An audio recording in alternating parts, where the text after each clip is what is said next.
તો શિક્ષણ જગતને શર્મસાર કરતો બનાવ વડોદરાથી સામે આવ્યો છે કે જ્યાં એક લંપટ શિક્ષકે વિદ્યાર્થીનીઓની છેડતી કરી હોવાની વિગતો મળી છે। વડોદરામાં ફરી શિક્ષણ જગતને શર્મસાર કરતી ઘટના સામે આવી। લંપટ શિક્ષકે વિદ્યાર્થીનીઓની છેડતી કરી। આ એ જ ટી શર્ટ પહેરેલો આ એ શખ્સ છે લંપટ શિક્ષક, જેનું નામ છે પંચાલ। તેને હવે ઝડપી લેવામાં આવ્યો છે। पंथेश पंचाल तेनु नाम छे। बद इरादे विद्यार्थिनीओने ते स्पर्शतो हतो, जो के हवे तेने शाळा संचालकोए टर्मिनेट कर्यो छे। समग्र मामलो बहार त्यारे आव्यो ज्यारे अहींया विद्यार्थीओने अहींया रजूआत करी हती। वालीओ अहींया पछी शाळाए पहोंच्या अने केटलाक विडियो पण बनाववामां आव्या। हवे तेने टर्मिनेट करवामां आव्यो छे, तेनुं माफीनामुं बनाववामां आव्युं हतुं।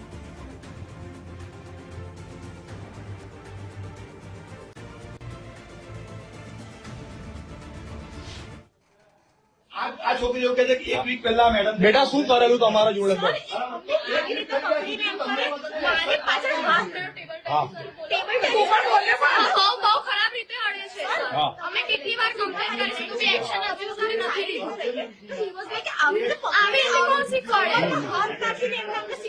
અને શું તમને શું કહેતા હતા કે હવે તમને જોઈ લેશે એવું કહેતા?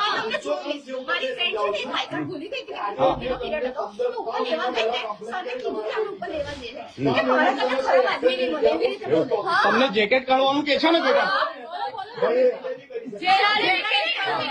બેટા તારું તમને લોકોને બેટ ટચ કરે છે કે નહીં? સરનું નામ બોલો બેટા। હા, એ પીટી નું કામ કરે છે બેટા? ગભરાઈશ નહીં બેટા, તું મારી છોકરી। તમારા ફાધર કમિશનર નું તમે જે કહેતા હતા, તમારો ફાધર શું હતા? વડોદરામાં મ્યુનિસિપલ કમિશનર હતા કે પોલીસ કમિશનર હતા? તમે જે ધાક ઉભી કરો છો તમારી આઈસીયુ ને દબાવવા માટે, શું નામ હતું તમારા પપ્પાનું? કમિશનર તરીકે તમે કમિશનર ના દીકરી છો એટલે હોલ એન્ડ સોલ છો તમે, તો નામ તો બતાવો। આ ટીચર છે એ નાની નાની છોકરીઓને અડપલા કરતો તો એ સાબિત થઈ ગયું છે, બરોબર છે? એ બાબતે તમે એને ટર્મિનેશન લેટર આપ્યો છે છોકરીઓના સ્ટેટમેન્ટના આધારે, પણ છોકરીઓના સ્ટેટમેન્ટ એવા છે કે તમને આ બધો ઇસ્યુ ખબર હતો, તે છતાં તમે એક્શન લીધી નહીં। અને તમારું કેવું એવું છે કે તમે કમિશનરની દીકરી છો એટલે તમારે કોઈ એક્શન તમારે લેવાની થતી નથી, એટલે શું આ બાબતે તમારું શું નામ હતું તમારા પપ્પાનું? સાહેબ તમારું શું કેવું છે? આ તમારા અંડરમાં છે, આ બેન કમિશનરની ધાક ઉભી કરે છે વાલીઓ સામે, તો તમારું સોરી ફોર ધેટ, હું દિલગીરી છું કે જે એમને કમિશનરનું રેફરન્સ આપ્યું હશે એના માટે હું માફી માંગુ છું। કમિશનરના દીકરી હોય એટલે એને બધું સત્તા આપી દીધેલી છે તમે? એવું કશું છે નહીં। आई थिंक जैसे अगर दिया होगा मैडम ने तो बहुत गलत है। એમનું નામ શું છે મેડમ? પ્રતીક્ષા સોલંકી। ઓકે, તમે એમની સામે સાહેબ એક્શન લેવાના છો? આજે બધો ઇસ્યુ થયો છે એક્શન એટલે અમે લઈશું। જે પહેલા જ અત્યારે જે મુદ્દા છે એના પર તમે લઈ જ રહ્યા છીએ। ઓકે ઓકે, અને એમાં તમને 5 મિનિટમાં મળી જશે તમને એક્શન, બરાબર? અને સંધ્યા મેડમ નું સાહેબ તમારું સંધ્યા મેડમ બાબતે પણ જે રજૂઆત કરી છે એ રજૂઆતમાં અમે જોઈશું કે ક્યારેક રિટર્નમાં શું આપ્યું હતું ને એના ઉપર અમે લઈશું। તમે પોલીસ કમ્પ્લેન આની સામે નહીં નોંધો, તમે બી રેકોર્ડિંગ કરો કે ના કરો, અમે એક્શન લઈશું। એક્શન તમે રહેવા દો પહેલા, સાહેબ રેકોર્ડ કરી લો, બરાબર? અમે એક્શન લઈશું, કીધું ને? એક્શન નહીં, એની સામે પોલીસ ફરિયાદ કરો તમે, અમે કરીશું, બરાબર છે? કરીશું। ક્યારે નોંધાવજો સાહેબ? અત્યારે જ થશે, અત્યારે નોંધાવજો, બરાબર છે?